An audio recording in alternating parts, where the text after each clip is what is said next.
You're listening to an IOE podcast. Powered by UCL Minds. Welcome to the ECF Staffroom. I'm Elaine Long. And I am Mark Quinn. We are programme leaders for the UCL Early Career Teacher Development Programme. Why are we in the staff room? We are here because this is where the best professional learning conversations always take place. This is where problems can be aired bluntly and where solutions can be explored.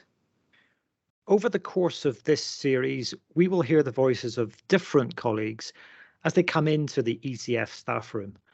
We will hear from early career teachers themselves and from the mentors and induction tutors who support them. We will talk about all things ECF, the challenges and the joys. So why don't you enjoy a coffee with us, perhaps even grab a biscuit and sit down to half an hour of ECF staff room chat.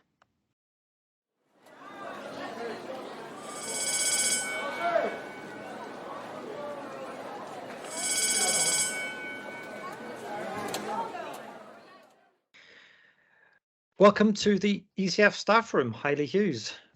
With all the projects you're juggling at the moment, including being a facilitator on the UCL ECF programme, you must be well in need of a coffee. Is it coffee? Is that what you drink? Is that what we can offer you in the staff room? Coffee, gin, a clandestine gin. Would that be allowed? I don't know. I think that's probably against Teacher Standard 8. Haili, I don't think I can give you gin.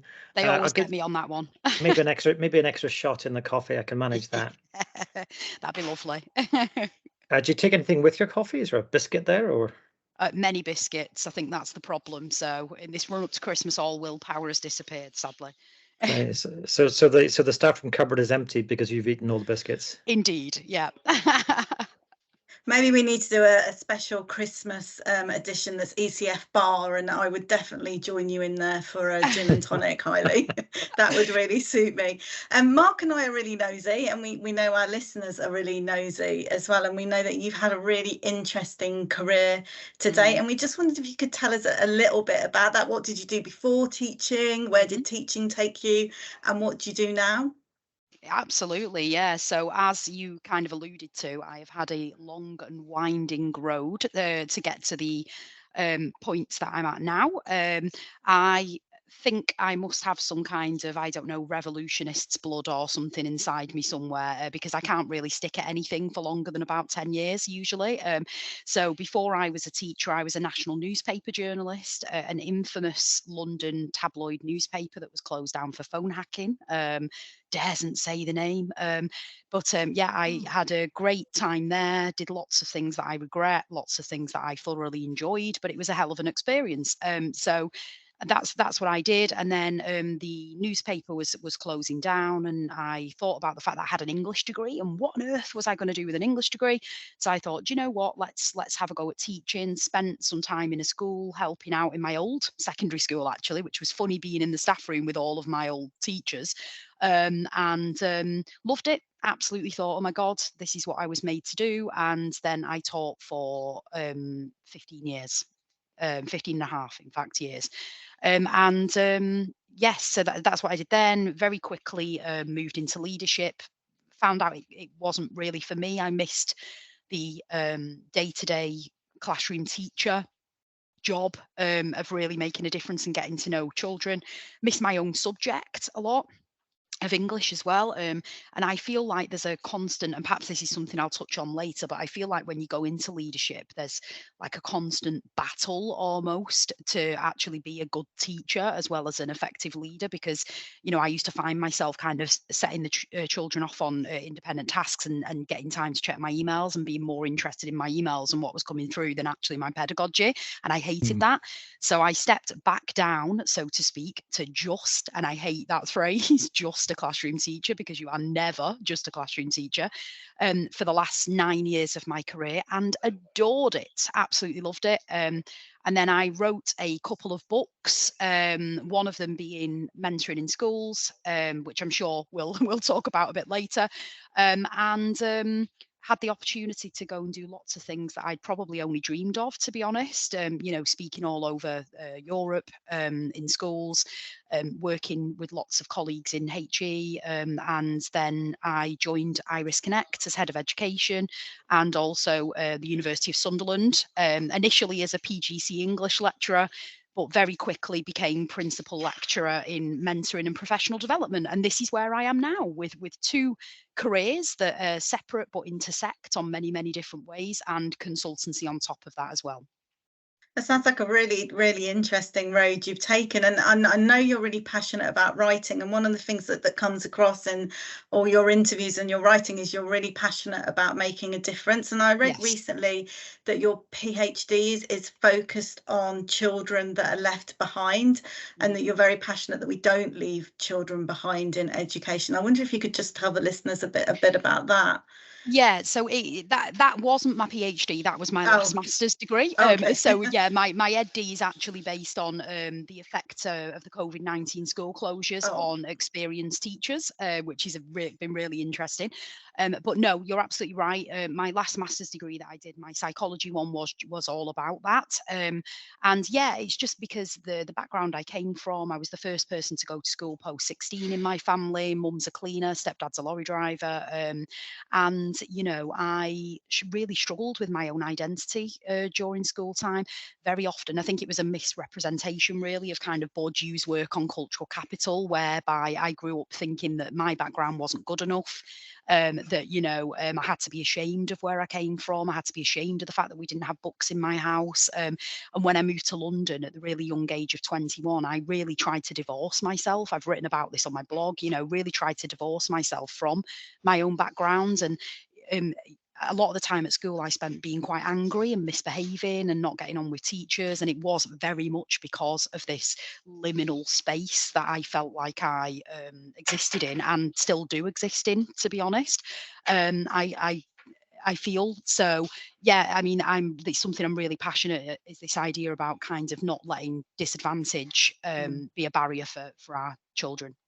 And I'm just sort of thinking about our listeners. If your younger self could go back and give your teachers a message, what would your younger self kind of say? Oh God, I don't know really. I mean, some of them follow me on Twitter, which is like absolutely hilarious. So I'll get kind of periodic messages from some of them who are sort of retiring now, or lots of them are head teachers, saying how proud they are of me, which is just lovely. And one of my teachers, who was at the time Mrs. Brettle, who is was a geography teacher and is now a Prue head teacher, like amazing woman. She quite often posts on my Twitter saying, I remember a quite angry, mouthy teenager that has turned out to be, a reasonable human being. And so yeah, I mean, I guess I would just say, sorry guys, I've turned out all right in the end, I hope. Yeah, and I guess there's a lesson there, isn't there, for ECTs and teachers, in terms of seeing the best in people and recognising what might be going on underneath. Yeah, exactly. Yeah, exactly that, really. And I think, there's a lot of sort of arguing and toing and froing that goes on Twitter, and all the tribalism that comes with it, about trauma-informed practices, etc. And I'm not going to get into that debate actually, but what I would say is that there can very often be some kind of underlying cause for challenging behaviour. Not always, but there can be, and I think it's important that we as teachers recognise that. Yeah, absolutely. And actually, just remember, there's always a story behind the face, behind the person who turns up in your classroom. Yes. And it's tough, isn't it, being a teacher? You might be, especially if you're teaching secondary and you've got hundreds of children, and in any single day, and you can't possibly know every story behind them. But at least if you've got that in your in your imagination, if you're a teacher, you can imagine that there might be something going on. It's not just this student being naughty or hating your subject, or there might be other things. And it's usually not personal as well. If they're acting out in your class, it's not really about you, or not about you as a person. Although of course it feels like that as a teacher, doesn't it? Because you invest so much in it as a teacher, of your personality. Everything feels personal. Yeah. Yeah, absolutely. And yeah, I think what we sometimes forget is that, a lot of young people in secondary, especially, the hormones are raging and, they can't really modulate and control the feelings in the same way that we can as an adult. And it's absolutely not personal. Although, my goodness, after a tough week, with a year 9 class for 2 hours on a Friday, it might seem that way. So this is Yes, why teaching is such a roller coaster job, isn't it? that's right. And of course, there's nothing funnier than a year 9 class last thing on a Friday as Oh, well. absolutely. I still It, chuckle when I think of some of the things that they say. There are kids who are literally like stand-up comedians. It's yeah. brilliant. Uh, Haili, you mentioned the book. You mentioned your Mhm. mentoring in schools book, which I have in front of me, and I've been doing my homework by rereading it this week. It's really obvious that you've got a passion about mentoring, and of Mhm. course that's the main reason, or one of the reasons why we've invited you into the staff room today. And I noticed that in the construction of your book, you convened a focus group of ECTs to Mhm. tell you what they think makes a good mentor, and it's really really interesting, isn't it? What they say. They Mhm. say things that they want their mentor to be impartial and Mhm. approachable and passionate, and to remember what it was like when they were a new teacher. I particularly liked the ECT who said that they wanted their mentor to be a mini cheerleader. Yes. That's a Mhm. nice one. So with all of that, I mean, how do you define what a great mentor does, or what a great Mhm. mentor is? I would say that a good mentor has got kind of two distinct skill sets. I would say there's sort of the soft skills, which are some of the things that you mentioned about being a cheerleader, being empathetic, building trust. Being able to be an active listener and to really listen, because I think sometimes when you've been teaching a long time, you sort of might half listen and you're thinking about something else in the other side of your brain at the same time. Or if you're me, you're thinking about what you're having for dinner, or you're going to be binging Harry and Meghan on Netflix or whatever Mm. later. But you really have to listen, and then to not interrupt, and all of these things, setting granular targets, all of these things that are the bread and butter, I would call, of mentoring, all the soft skills. But then we also now, especially with the launching of the early career framework last year and the core content framework the year before. Oh, there's dogs in my office, which is what you can hear. So It's sorry it's about that. it's we call it the Uh, school. It's the school dog. We just call it the yeah, school dog. yeah. There's Mm. there's Iris Connect. It's a very dog friendly place to work. So there's several running around. But I would say that there's that other subset as well, and there's that job around. You know, um, Pedagogy. And I would say that for me, like, mentors much more are more facilitators of pedagogical progress than they've ever been before. Right. So, when I was a mentor for many, many years, for example, and I look back on the way that I mentored now, and would I pass muster as kind of a perfect mentor today by today's standards? Possibly not, because I didn't do as much modeling as I probably could. I didn't triangulate with research. Was I completely conversant with all of the evidence base underpinning the ECF and the CCF? Probably not. So I Mm. think mentors have a huge job on their hands now. And I think, obviously the DFE recognised that when they were trying to elevate the status of mentors. Yeah. And that's why we have this compulsory mentor training that comes as part of programs like your own. That's really, really interesting, isn't it? I'm delighted that you drew attention to those two aspects of mentoring. I think the first aspect of mentoring we're very familiar with, and Yes. and actually we're familiar with it, but that doesn't make it easy. No. And not everyone wants to be that kind of person, wants to be No. that in tune type of person, that sounding board person, that's the person with those soft skills as you talked about. That's tough enough, It actually. is. It is. Um, but of course we've now made the job even harder, haven't we? You know, by saying, oh, you've got to keep in mind this curriculum as well, and you've got to Yes. talk about evidence informed or ECF informed practice, and that is tough. It's really tough. It proves, doesn't it, that mentoring really does matter, doesn't it? Do Yes. you think would you say anything more about that? Why you think mentoring matters so much? I Yeah. I realize that mean, that's also the name of your magazine, so you've got yeah. Oh, nice plug. I like yeah. that. Yeah.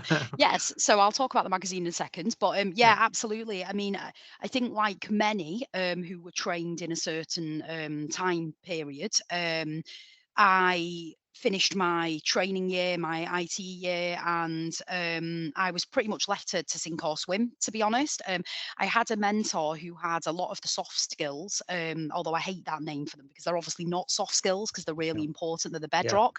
But Yeah. you know what I'm trying to get across. I had a mentor who was actually really good at a lot of those things, but when it came to the kind of other part, that sort of theory into practice, the bridging piece, what maybe wasn't as good, and because of that I was left kind of floundering. I learned a lot of things in my IT year, some of which have now been debunked, but hey, that's the case with all research. We'll be saying the same things, I'm sure, about things we're doing now in 20 years time. Yeah. But you know, I'd left with a lot of ideas about research, but I had no idea about what the implications for that research were in my classroom. You know, I needed somebody there to show me, hey, you learnt about Socratic questioning. Well, actually, this is what Socratic questioning looks like in English. With a year 9 class on a Friday afternoon. You know, I can give you analogies, I can give you metaphors from my own practice. And that for me is how mentors are important, because mentors are the bridge between theory and practice. They're the ones who are deconstructing, discussing expert practice, you know, contextualizing it, modeling it, practicing it with you. And that's why for me they're vital. They're kind of like the scaffold, if you like, for a new teacher to walk alongside.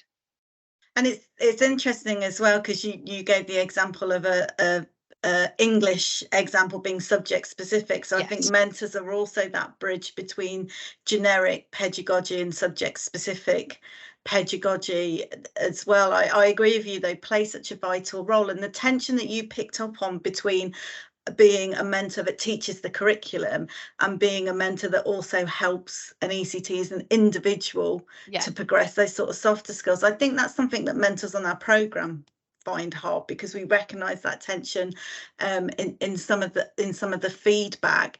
Have you got any advice for how people can balance that, or how mentors can balance that in schools? Yeah, I mean, it's really difficult, and especially when, unfortunately, I still hear that some mentors aren't being given the time to mentor appropriately. And you know, I think that's something that a lot of teaching school hubs are really struggling with, because what do you do? Where do you go from there? You know, they don't have this sort of legislative role where they can say, like, actually, no, you are breaking the law, that you need to do this. So they're stuck between a rock and a hard place. And I sympathise with schools entirely. They've got a huge number of staff off absent at the moment. It's never really recovered from COVID. A lot of heads can't recruit. They're struggling for budgets. Like, I get it, 100%, not pointing fingers at anybody, but really for mentors to be able to do exactly what you talked about, Elaine, with fidelity, they need that time to be able to do that. I think I think as you kind of touched on, obviously the ECF is generic pedagogy, and it has to be, because I mean it would be like Tolstoy, wouldn't it, if it was subject specific? You know, it's we'd be wedging the door open with it. So that is where a mentor's skill comes in, really, to be able to actually. It's that curse of the expert, to be able to step back from your own practice and go, well, actually, how does that translate into my lessons in English? You know, how does that translate to my lessons in EYFS? And obviously this is something that has come under scrutiny about the ECF, about its generic nature. And I think now, only a year into the proper rollout, we can see a lot more people writing about and talking about this subject specific element of it.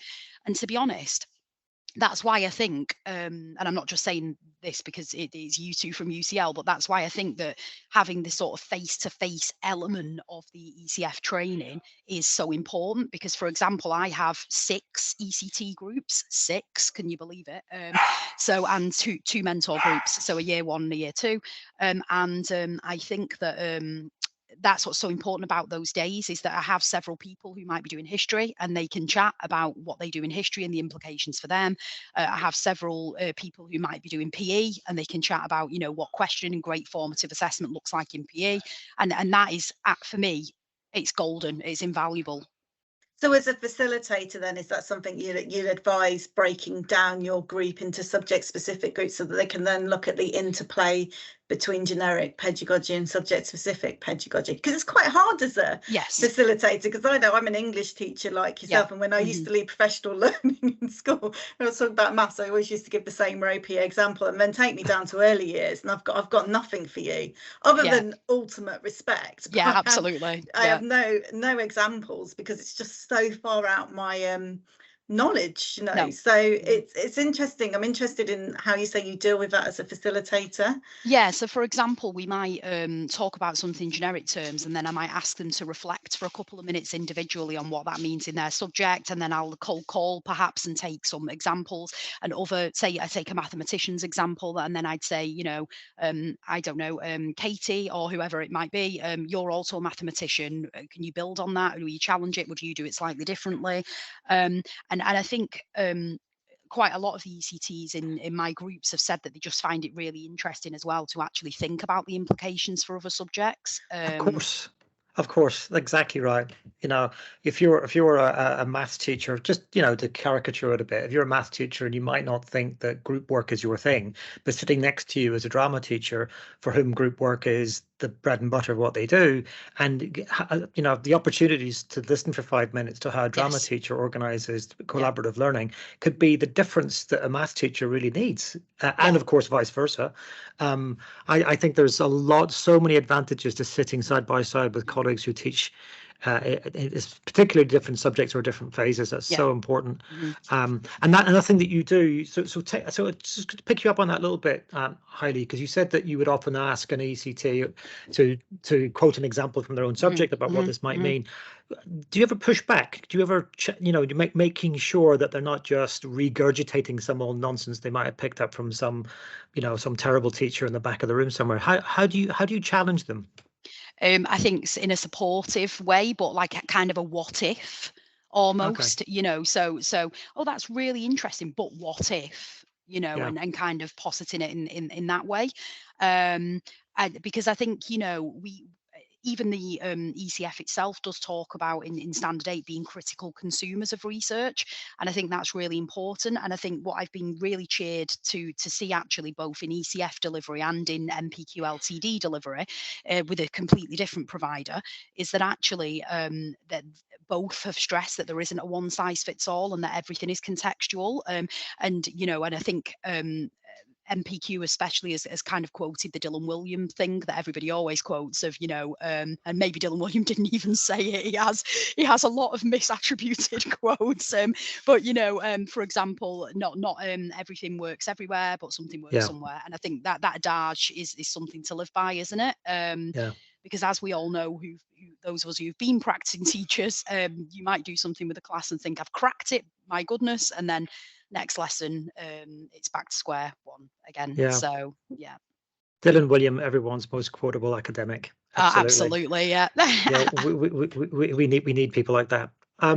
That's I think you've alluded to it already, Haili, that the ECF generally and broadly across the country is not without its detractors. Yes. You and I are both aware that, you know, people on social media and elsewhere on the education press, sometimes quite prominent school leaders have talked about the extra burdens it's placed on their staff. And you know, and some of the criticism comes to the likes of us at UCL, you know, regarded as kind of big hitters and this kind of centralization of professional development. So I'm just really interested in your perspective on that, where you stand in all of this.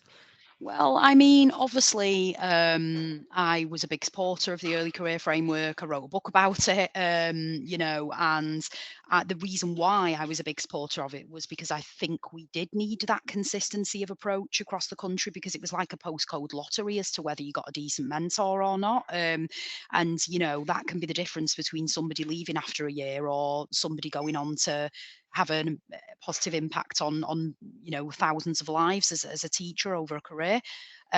So, you know, I thought it was much needed. I personally didn't see it as a straitjacket. I saw it as a scaffold for mentors, and a way of mentors getting the status and the kind of elevated prominence that they deserved and have deserved for many, many years. That's kind of that key to teacher retention, really. So I'm very positive about it. Do I think I'm still positive about it? In many ways, yes. I think it does need adaptations and changes, like any whole-scale rollout of a policy. That's got to be a one-size-fits-all for very, very different contexts.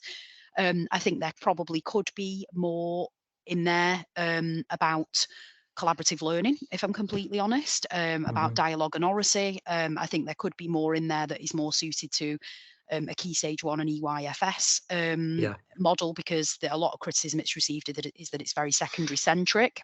Mhm. And I can see how people might think that. Yeah.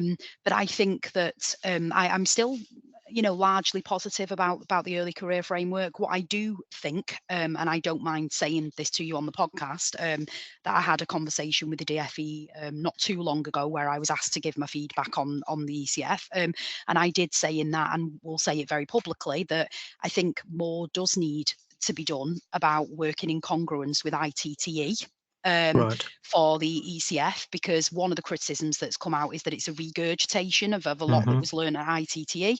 And my perspective on that is that sometimes it is. But on the other hand, the other side to that is that as teachers, we wouldn't expect to do something once with our children and for them to get the grips of it. And for me, in the CCF and in ITTE, you should be watching an expert colleague doing things and discussing it and deconstructing it and practicing it.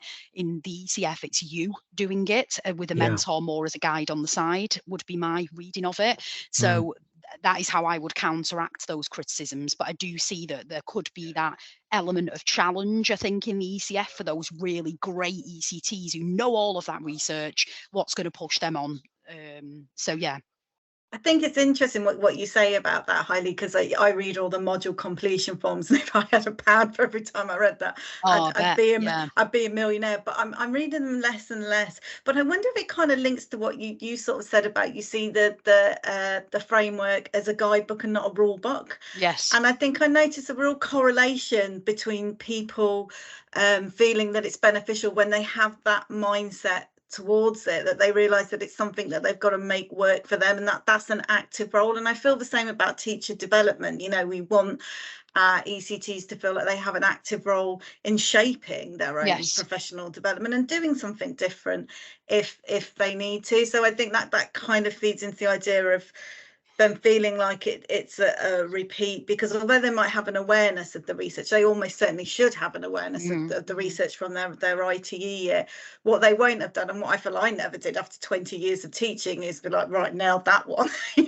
Every class I've got down. But I do agree with you on the other hand that there does need to be greater links between the ITE year and the ECF year, and there's something in our messaging around that as well. So I guess that teachers feel like it is part of a coherent journey. Yeah, that's it. And it's gonna take a while. Like, for many years they were completely disjointed, and now we're trying to do this kind of 3 years of continuous golden thread. Daresn't say that phrase, but it's absolutely true, isn't it? That this is what we're trying to do. It's this idea that it's a career long development that you're signing up for, and that first 3 years is a cohesive, joined up way of being inducted into the profession.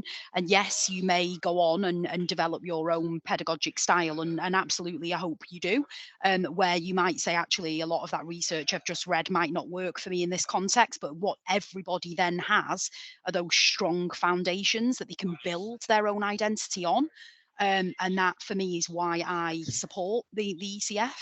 Yeah, I agree with you in what you said about it's almost a matter of entitlement, isn't it? Because you said previous to this it could be seen as a bit of a postcode lottery as to whether you've got a good experience of early career teacher induction, and this is somewhat of a leveler and an entitlement to some the shared knowledge around teaching. But I totally agree with you as well in terms of we should be encouraging teachers to be critical of that research and not just passive receivers of it.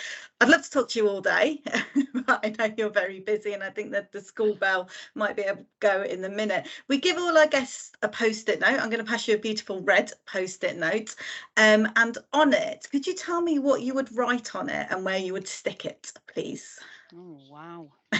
Keep it clean. A red post-it note. Yeah. What I would write on it and where I would stick it. Who is it for?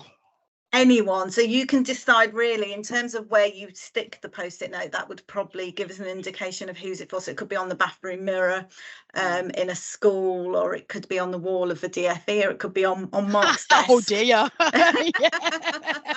Now that's a temptation. I would probably stick it in a mentor's drawer when they went in to probably grab a snack in between the 5 minutes that they have to breathe in their day, and just say, keep going, you make a difference. I think that's great. I think they'd really want to see that as well as they're having their snack. I think that'd be quite inspiring. So I think we're almost at the end. Yeah, I think that we're going to set the dog off with the bell. Haili, it's been a real pleasure to have shared a half an hour with your time this afternoon. Good luck with your various endeavours, with your Iris Connect work, with your NPQ work, your ECF work, all of the stuff, your Mentoring Matters magazine. What have I left? Oh yes, and great, ever more sales of your Mentoring in Schools book. It's definitely heartily recommend it. Thank you for your time. Thank you for coming into the ECF staff room, and see you around sometime. No, thank you. That was great. Really enjoyable. Thanks. Our thanks go to Haili Hughes, writer, expert on mentoring, and facilitator on the UCL ECF programme, for sharing coffee with us this week in the ECF staff room. Please do get in touch with us if you would like to talk about your ECF experience. We especially want to hear from a range of voices. And lastly, we hope you will join us next time for a biscuit and a chat with another colleague in the ECF staff room. Thanks so much for downloading and listening to this IOE podcast.